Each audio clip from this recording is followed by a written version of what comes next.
What is going on with my tractor?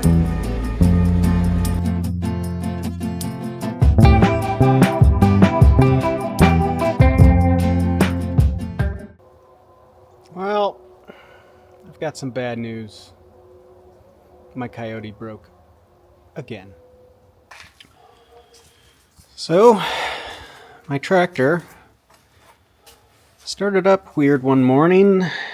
Things seemed a little slow hydraulically, especially the clamshift opening on my grapple. And then about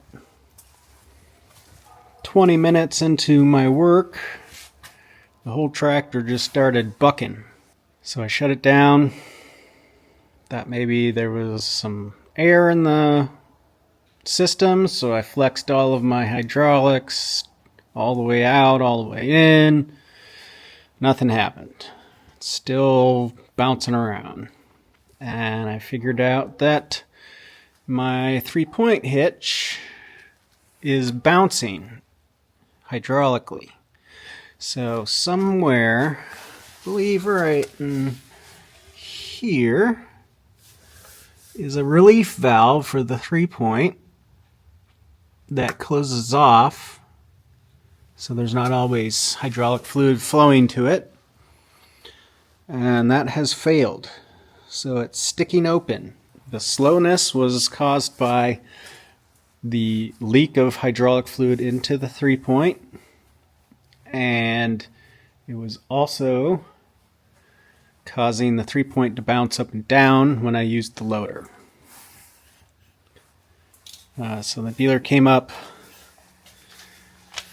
He's pretty sure it's a relief valve in there, so they're going to have to replace that. And right now I'm kind of scared to use it just because of that problem. So it's going to sit for a while, which is very frustrating. And hopefully this part doesn't take weeks or months to come in. Alright, so here's an update from the start of this video that you're watching. It is now January 10th. I started making this video in late November about how my 3-point hitch was bucking like a bronco.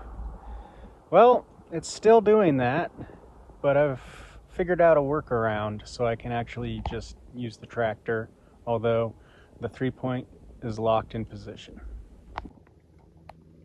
So just to be able to use the tractor and not fry out my hydraulic pump, I had to turn the 3-point speed adjustment all the way to turtle. And that basically seals it off so it doesn't go anywhere. So if you have that problem with your tractor and you're trying to find a workaround so you can continue using your tractor, give that a shot. Maybe it'll work for you. It does for me. I've really enjoyed my tractor, and I was hoping it'd be a bit more reliable than it has been. I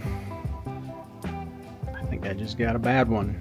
I've heard plenty of people who have no problems in years of use on theirs, and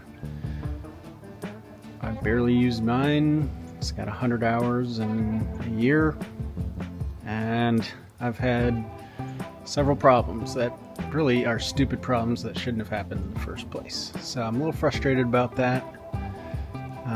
We'll see what happens with this new problem with the relief valve. I'll keep you all posted on that.